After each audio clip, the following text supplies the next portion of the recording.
سلام سلام سلام كلهم إرتراويان أب هجر سويسرلاند تركبوا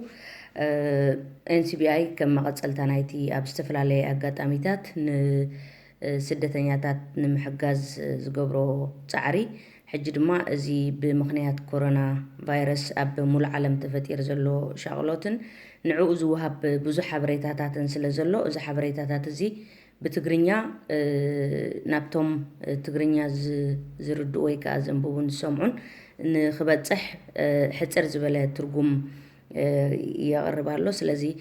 تحبريتات من البات بستفل عليه من قدتات أب كله زرق حكوان تغنى جن أينا حبريتا أيت أجداسي أينا يتلك حبريتا إلنا هنرؤون تبغي حد جزي أب كله بزو حبريتا يمتسمو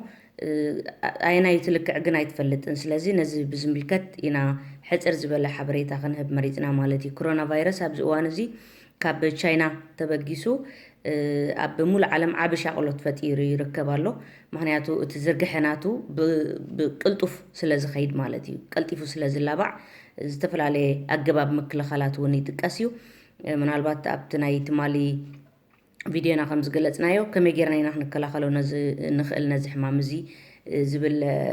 نيشي حبريتا هيبنا نيرنا كم تقلتنايو بغت سالي إيدنا نحسب بغت سالي إيدنا تحسبنا دماني نداونا بزي كم زي أركولز مسل غيرنا كن درزو خمزلنا مسباتا بنرخبو الأوان ناي 3 متر ورحقات كنقبر كم زلنا بوزحات سبات أكوبات سبات أبزلو لون كنهلو خمزي بلنا زقلت حبريتا غيرنا نيرنا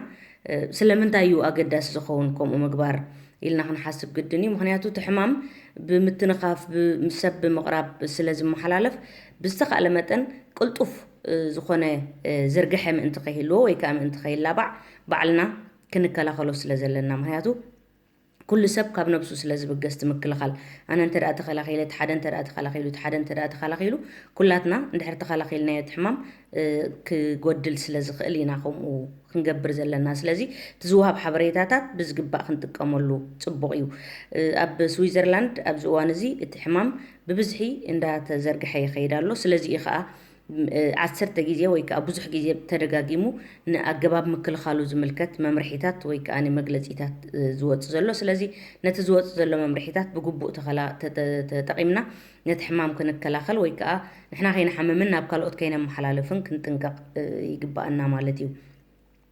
انت يوم تو ملكتات نايت حمام ميلنا انت دا حسيبنا تحدت لعل رسني وكاب 38 ديجري نلعلي رسني كله يخل እንደገና ሰዓል ክገብር خእል ብተወሳኺ ድማ ስርዓተ ምስትንፋስ ካ ናይ ስርዓተ ምስትንፋስ ፀገም ክገብረልና ይኽእል እቲ ሰዓል ደረቕ ሰዓል እዩ ናይ ጎሮሮ ከላይ ቃንዛ ይገብር ማለት እቲ ሰዓል ስለዚ ረስኒ ደረቕ ሰዓል ናይ ምስትንፋስ ፀገም ኣብዝህልወና እቲ ረስኒ ከዓ ካብ 38 ዲግሪ ንላዕሊ ምዝኸውን ተቀላጢፍና ናብ ሓኪምና ደው ኢልና ተሓበሬታ ክንህብ ብዝተኻእለ መጠን ከዓ ናብ ሰብ ከይቀረብና ተፈሊና ክንጸንሕ እቲ ኣገዳሲ ምናልባት ብዙሓት ሰባት ኣብ ከምዚ ኣጋጣሚ ከምዚ ንሪኦ ዘለና ከምዚ ንሰምዖ ዘለና ማለት እዩ ኣነ ኣይሓምምን ምክንያቱ ንሕና ይንሓምምኒና በርበረ ስለንበልዕ ከምዚ ስለንበልዕ ገለ እንዳበልና ሓደ ግዜ ንዛረበሉ ኣጋጣሚታት ኣሎ ግን ከምኡ ይኮነን በርበረ ብምብላዕን ብዘይ ምብላዕን ዘይኮነ ብዝተኻእለ መጠን ነቲ ዝወሃብ ዘሎ ናይ ምክልኻል ኣገባብ ክንጥቀመሉ ጥራሕ እዩ ዘለና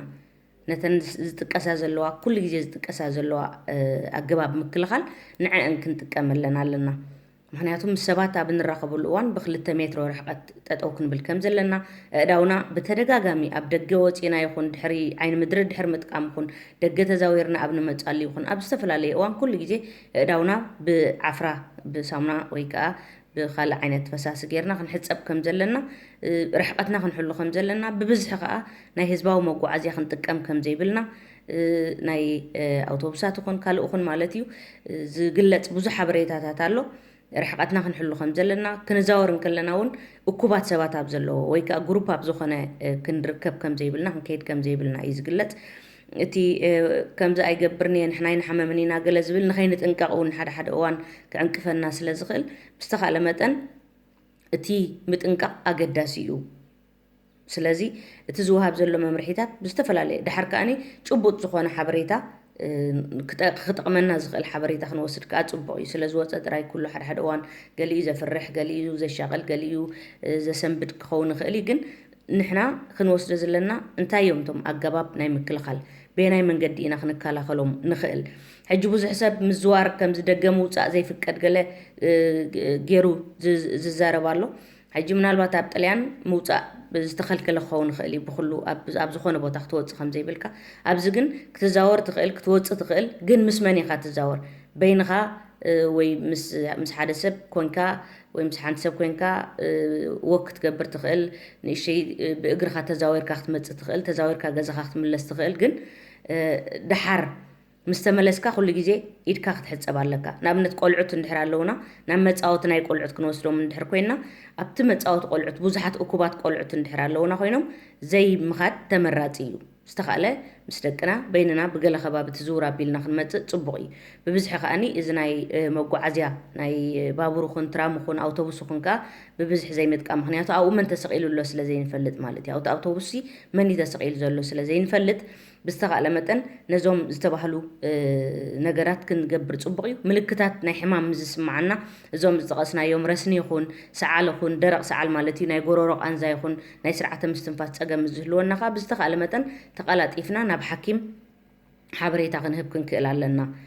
ስለዚ እዘን ዝተጠቕሳ ኣገባብ ምክልኻል ምክንያቱ እቲ ሕማም ብምትንኻፍ ብብዝሒ እቲ ለበዳናቱ ዝቕፅል ትዝርግሐናቱ ብብዝሒ እዩ ዝቕፅል ዘሎ። ሕጂ ኣብዚ ኣብ ስዊዘርላንድ እውን ብዙሓት እዮም ሓሚሞም ዘለዎ ኣብ ሰዓት እዚ። ስለዚ ብዝተኻእለና መጠን በታ ኣገባብ ምክልኻል ንለበዳ ናይዚ ሕማም እዚ ወይ ከዓ ንዝዝርግሐ ናይዚ ሕማም እዚ ክንከላኸል ከም ዘለና በዚ ኣጋጣሚ ክንሕብር ንፈቱ። ኣብ ቀጻሊ ተወሳኺ ሓበሬታታት ምስ ዝህልውን